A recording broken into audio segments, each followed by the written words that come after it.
7 Cold Cases That Were Solved in 2023 Part 4. 1. Joyce Casper.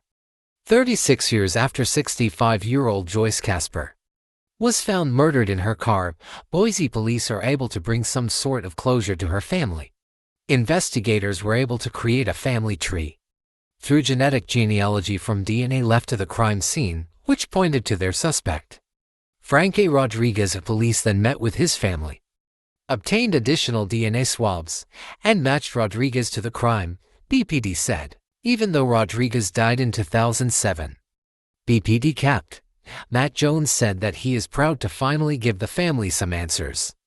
Investigators are still working to determine if Rodriguez is responsible for any other unsolved crimes across the country. Casper's body was found on October 13, 1987, inside her car at Day Drive and Robert Street, just blocks from the business she owned, Casper's Vista Hallmark and Gift Shop on Vista Avenue. Weeks before Casper's death, she had reported to police that a young man, possibly 17 to 25 years old with slick black hair, tried to assault her at the store, but ran off. Her murder had everyone shocked, according to a 1987 article from the Idaho Statesman, and made surrounding residents anxious. Casper was known to work late hours, and the doors to the business were locked when police arrived. BPD said they found evidence that she was likely abducted outside of her store, sexually assaulted, and then killed. BPD-LT Larry Jones told the Associated Press in 1987 that investigators did not have a strong indication of the cause of death. There is no obvious instrument we could see, but the evidence found in and around the car led us to believe it was a killing, he said. 30 years after the murder of Casper, police reopened the case in 2017 and assigned to full-time investigators to comb through old evidence, conduct interviews, and take DNA swabs. They sent the DNA found at the scene to Parabon Nanolabs, who developed a profile of the suspect, the young Latino man with brown or hazel eyes and brown or black hair, KTVB previously reported. However, this didn't lead investigators to anyone specific. SKT Justin Kendall with BPD told KTVB in 2017 that their suspect was also never listed in any crime database and had likely never been arrested. But he probably lived in the area surrounding Vista Avenue and Kootenai Street at the time. Investigators didn't know what they were preserving back then. And now 30 years later, that evidence they preserved has come to a point where that's valid evidence to us, which at the time was not really relative evidence to them, Kendall said. 2 years later, another detective assigned to the case enlisted the help of the genetic genealogy company, Identifinders International, and created a family tree based off of the DNA in the system. A BPD press release stated, Identifinders forensic genealogist Lisa Lewis started working on the case in October 2021. Lewis said she looked at various genetic databases to help narrow down the suspect pool. Lewis said she gave investigators Rodriguez's name. I worked down their family history to see who was living in the right place at the right time and who was in the correct age range to be either the known person that we found or the person who may have committed the crime, she said. Eventually, investigators met with Rodriguez's family, tested their DNA, and determined Rodriguez was the man that killed Casper 36 years prior. Idaho State Police's Forensic Services also assisted in the case, a spokesperson told KTVB. Members of BPD's Criminal Investigation Division (CID) have spent years working to identify the person responsible for the death of Joyce Casper and close this investigation once and for all for Joyce's family, Jones said. Justice has been a long time coming, and we are proud and grateful to finally be able to give them some answers. Lewis also said working on this cold case was very rewarding work. When I'm working on this, I feel very driven. Almost like Joyce was here with me the whole time, she said. There's no closure. There's never closure, but just one step closer to peace. And I felt honored to be able to help her with that. 2. Nusinaida Ramos. Yonkers police suspected from the outset that it was Nusinaida Ramos' estranged husband who killed her more than 26 years ago. But it wasn't until now that they finally made their case against Rafael Ramos. A grand jury on Wednesday charged the former Sing Sing corrections officer with second-degree murder in the March 9, 1997 beating and strangulation death of the 34-year-old mother of his two young children.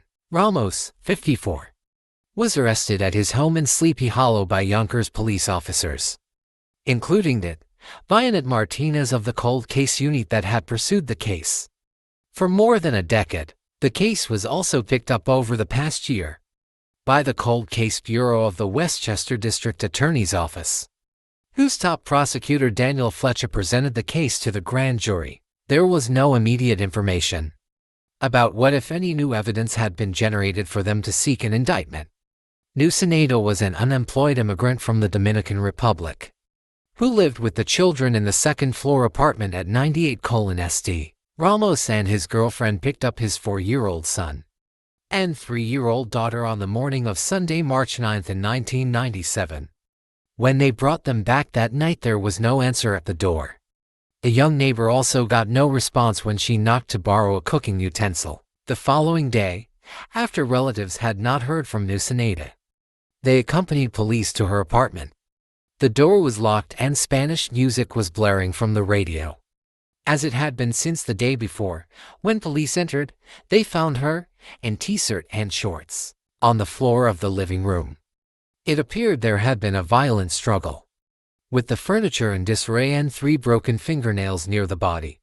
Clothes were on the floor and in the washing machine, and detectives believed she was doing laundry when she let Ramos into the apartment. Detectives never publicly identified Rafael Ramos, but in the early 2000s they said they had a prime suspect. Relatives of the victims said at the time they had been told that prosecutors were reluctant to proceed without a confession. Vincent DeMart, Ramos' legal aid lawyer, entered the not guilty plea and said he was not ready to request bail. Westchester County Judge George Fafadio ordered Ramos held at the Westchester County Jail. The victim's mother was in court for the arraignment, but declined through prosecutors to comment afterwards. Reached in Florida. Nusinaida's sister-in-law, Eva Beauchamps, said she and her husband Freddie were in shock when they got the call Wednesday that Ramos was in custody. "I thought I was going to the grave, with nothing ever happening in this case," she told the Journal News Flowhead after the arraignment. "It's been a long time coming. She was so vibrant, so beautiful. You could be having the worst day ever and she made you laugh till your cheeks hurt." She said that compounding the grief over Nusinaida's death was the resulting estrangement from her children. "I lost my niece and nephew when I lost my sister-in-law," she said. Ramos' daughter, now 29, declined to comment when reached by phone, while prosecutors would not address possible motives for the decades-old crime. Beauchamps said Ramos was extremely angry at the time of the killing because Nusinaida was seeking increased child support and considering a move to Florida. 3. David Malcom. David W. Malcom was all of 26 years old and a student at Cornell when he was killed while working at a Red Cross center in Ithaca, New York, back in 1987.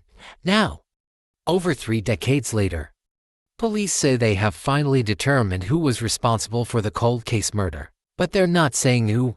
On Friday, police in upstate New York announced that with the help of DNA evidence, they discovered the murderer's identity, and that justice will remain elusive because the killer died in 2019.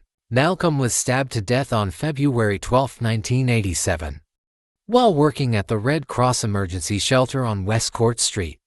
The Ithaca Police Department said, immediately, officers focused on a male co-worker as their prime suspect.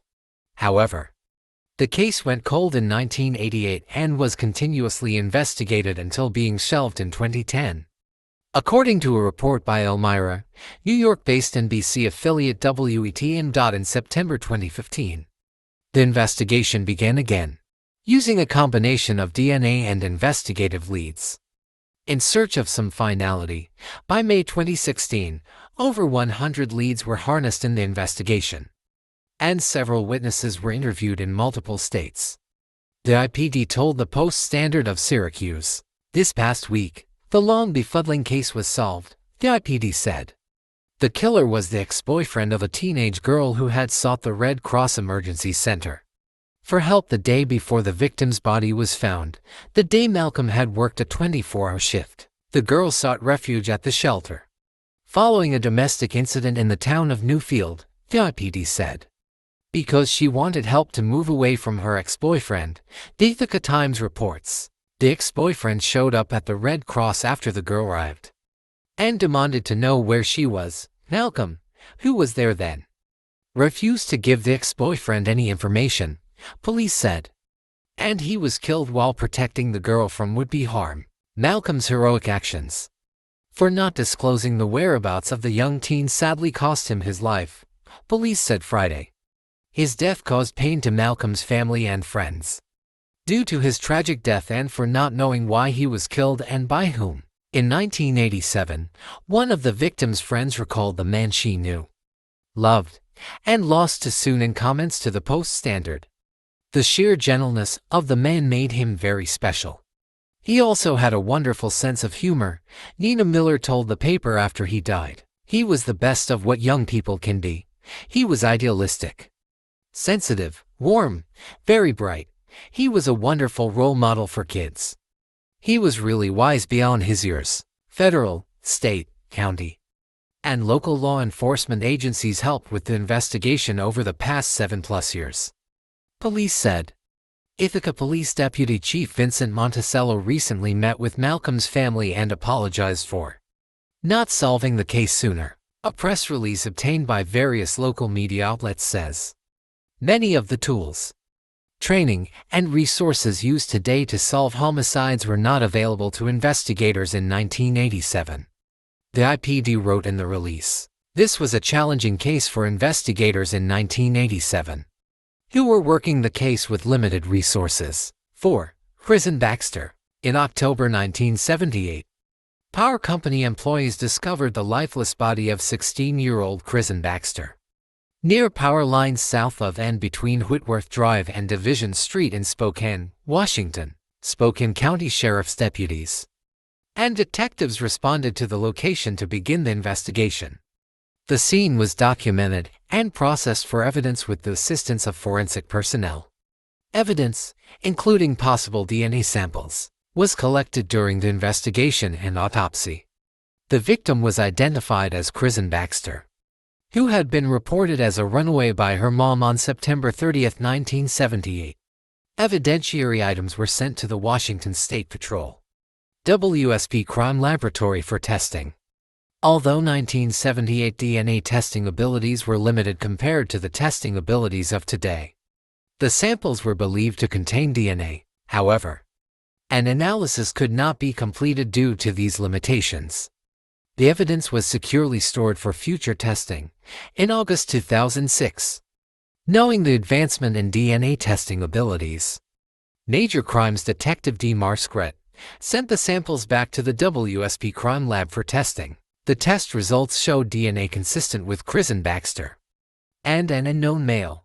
The male profile was entered into CODIS combined DNA indexing system, but a match was not found. In 2014, the profile was updated in CODIS and entered into the National DNA Indexing System NIS, where it is compared to every DNA entry in the nation on a rotating basis, but still, a match was not identified. In 2020, Major Crimes Detective M. Drapeau again submitted the samples to the WSP Crime Lab for additional examination.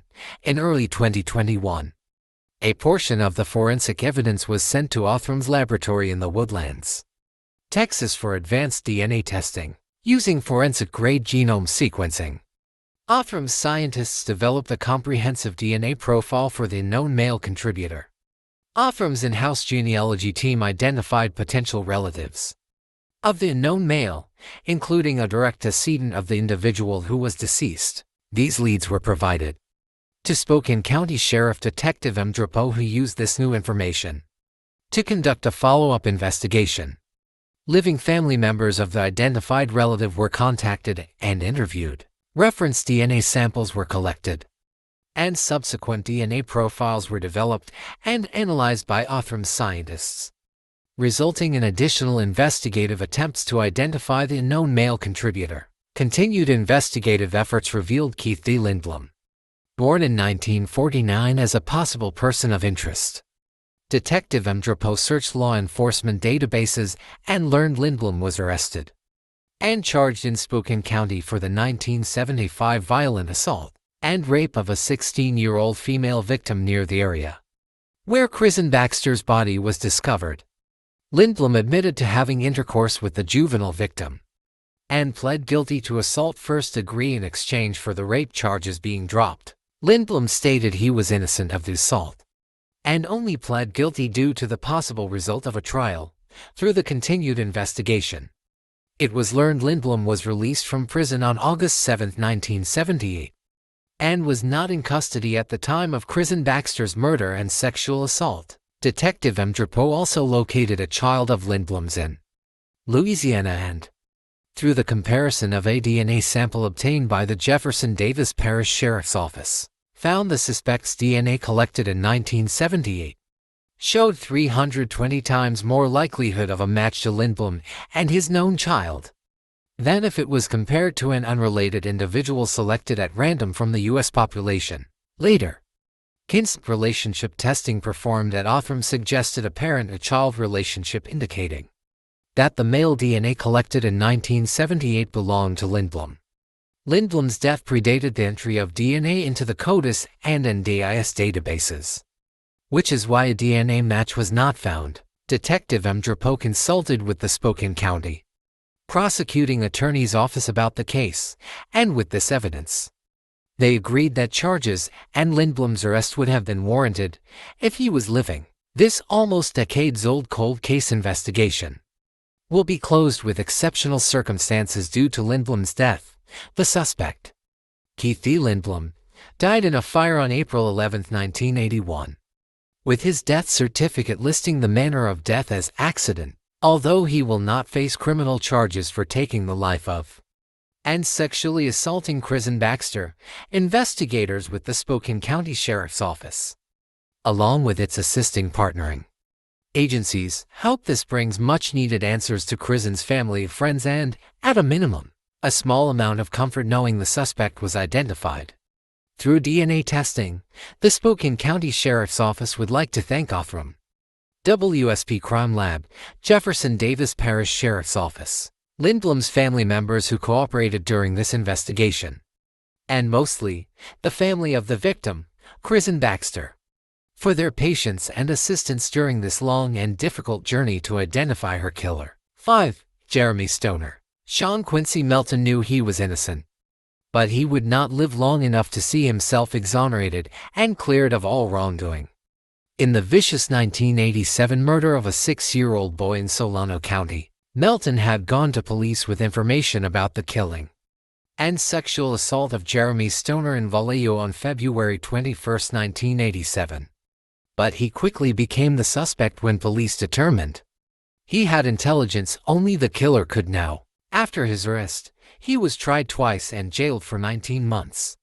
Both juries were hung and Melton never went to prison for the crime. But he remained a suspect, and police would sometimes come to question him, according to a relative. Melton died in 2000, according to public records, more than 2 decades before DNA evidence cleared his name and led to the arrest of another suspect. He wished that people knew and believed him when he said that he was innocent, said his mother, Janice Melton. Although family believed Melton when he said that he was innocent, the police were unconvinced. They still thought it was him, his mother said. The Melton family was vindicated last week when police in Oregon joined with the Solano County District Attorney and arrested Fred Kane, 69, who was tied to the murder by DNA. Melton has been exonerated by DNA evidence as well, the district attorney said. The case was as bizarre as it gets. Police became convinced that Melton had killed Jeremy after his psychologist called the station with a chilling lead about Melton about 20 minutes before he arrived to give his information, according to a Sacramento Bee report from the time. The psychologist said that Melton had described fantasies about young boys, the Bee reported, What started as an amateur sleuth delivering possible leads to his local police department turned into a marathon, 30-hour interrogation that included a polygraph test, a sketch police made of Melton, and authorities' determination that Melton had multiple personalities, and that his alter ego John Wolfe actually killed the boy. According to the B, Melton denied being John Wolfe many times and passed the polygraph test, but he eventually caved, changed his voice, and admitted to being present when someone called the Terminator strangled the boy during a drug deal. According to the article, police announced Melton's arrest on suspicion of murder the same day, telling reporters they were 100% certain he was the killer. Two juries were less convinced. Both were hung, with the first voting 7-5 in favor of acquittal and the second voting 9-3. Charges were dismissed by a judge, but nearly 3 years later, the Solano County District Attorney said Melton remained the only suspect. Police did go and see him even after he was released from jail. His mother said, "It was hard to have to know that there were people that believed he was guilty when he wasn't." Janice Melton said she was glad that police had now identified and arrested another suspect. Kane, an Oregon resident, was arrested September 18 after DNA evidence implicated him in the killing of Jeremy. The arrest was announced Friday. Authorities did not specify exactly what evidence cleared Melton of wrongdoing and led to Kane, the Solano County District Attorney's Office said. Only that advances in DNA technology have since exonerated Mr. Melton. Kane will be transferred to California, where he will be tried. "I am so thankful to have such dedicated cold case investigators that no matter how much time goes by they remain steadfast in their commitment to solving these horrific cases," said Solano County Dis. Addie, Krishna Abrams. Janice Melton said that even if the break in the case came far too late to clear her son's name while he was alive, he would be happy to know an arrest was finally made. "I am glad with the DNA technology that they were able to find this suspect. It sounds like they have a pretty good case against him and are pretty sure he is the one who murdered Jeremy," she said, after the charges were dropped against him in 1988. Melton said his only hope was that the Stoner family would get justice. "There's nothing that anyone can do to bring back the loss of their son," he told reporters. "I wish that Vallejo, the community, the press, the police, and the DA would do one thing for the Stoner family, and that is to go out, work together, and get the person that did this crime." 6. Crystal Rogers. Crystal Rogers' former boyfriend, who has long been considered a main suspect in her 2015 disappearance, has been arrested for murder. The FBI in Louisville said Brooks Houck, 41, of Bardstown, has been arrested on charges connected to the Rogers investigation.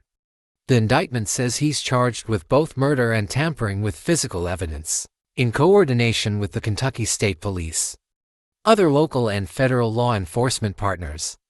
FBI Louisville has been laser-focused on our commitment to hold accountable those that were responsible for the disappearance of Crystal Rogers, said the FBI in a statement. "Today, we take a significant step in making good on that promise." An arrest citation says he was taken into custody around 9:13 a.m. on Hawthorne's Way, which is in a subdivision where he is building homes. He was taken to Nelson County Jail, then transferred to Hardin County. Additional details are expected to be revealed during his arraignment in early October in the Nelson County Circuit Court.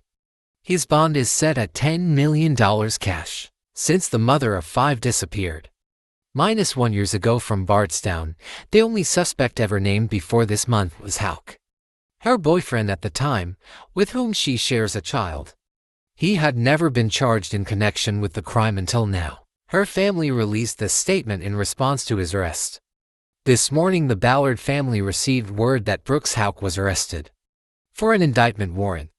After being indicted by a Nelson County grand jury, Brooks Houck was named the #1 suspect in Crystal's case in 2015. "We want to thank the FBI, Kentucky State Police, Nelson County Sheriff's Office, Attorney General's Office, Commonwealth Attorney Shane Young and staff, as well as the juries. At this time we ask for privacy, as this is another step forward for justice for Crystal," Continue to pray that justice is served and we bring Crystal home. This is actually the second arrest in her disappearance this month. Joseph Lawson, 32, of Bardstown was arrested and charged with conspiracy to commit murder and tampering with physical evidence. Lawson's attorney confirmed the charges are connected to the case, but declined to say more. He pleaded not guilty in court on Thursday. Lawson remains behind bars on a $500,000 cash bond. Rogers was 35 when she was reported missing July 5, 2015. She was last seen with Houck that day. Her car was found abandoned with a flat tire on Bluegrass Parkway in Bardstown. Her phone, purse, and keys were still inside the car. The FBI took over the investigation into Rogers' disappearance back in 2020.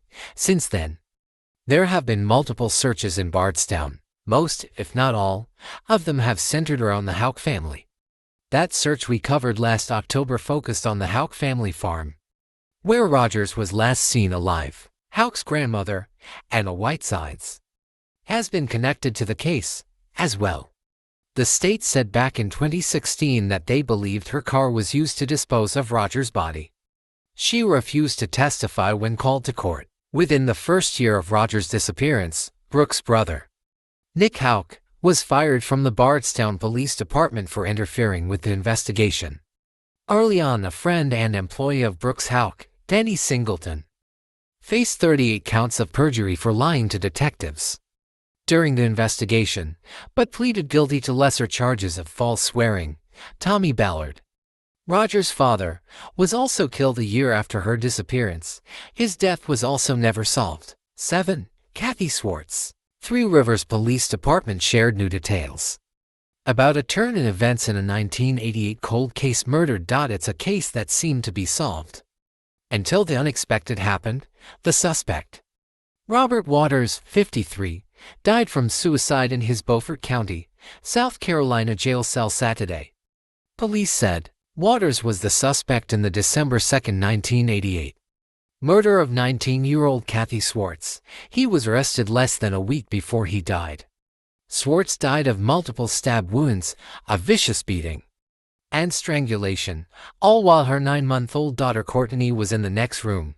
Police said, "Officers told me stories of how this unsolved crime was part of their field training process, and I guess I was really touched by the motivation to keep this investigation ongoing and see if we could identify a suspect." Three Rivers Chief of Police Scott Bowling said, "I just can't imagine what the family and friends were going through not knowing who committed this horrific crime."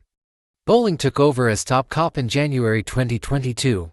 4 months later, the investigation took off. In May of 2022, we were contacted by the Michigan State Forensic Lab in Grand Rapids. They had a cold case grant for doing familial genetic genealogy. Sam Malcom, Three Rivers Detective Sergeant, said they were offering to run Cathy Swartz's case through FGG testing through their cold case grant in January 2023. Police said that report narrowed the suspect pool down to one family. "We quickly eliminated one brother," Malcom said. "From there, Detective Sergeant Peterson and I made contact with the two brothers that still lived in Michigan, obtained their DNA, and were able to eliminate them as suspects. The only sibling left was Waters.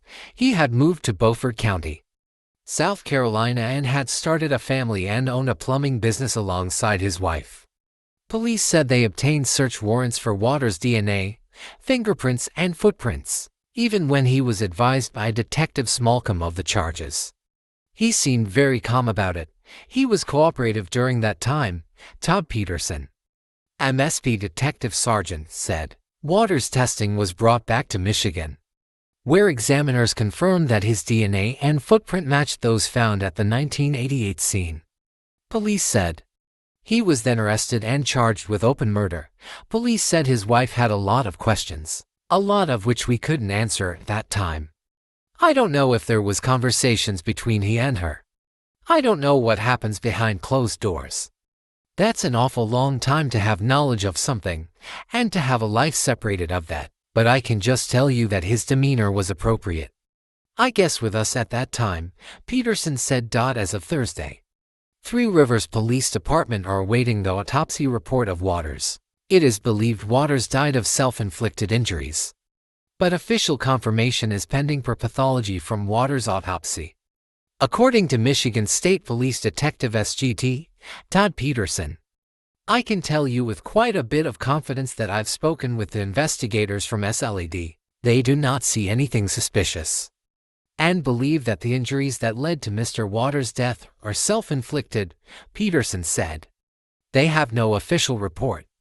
They are waiting for pathology from the autopsy and for review of video that was inside the jail before they can make anything official." Police said Schwartz's case was the only unsolved murder in Three Rivers. The case is not closed yet. On Thursday, police also shared that they spoke with Schwartz's fiancé at the time, Mike Warner. They said Warner and Waters were classmates, and according to police, Warner said Waters showed up to he and Cathy's apartment 1 month before her death. From there was no further contact.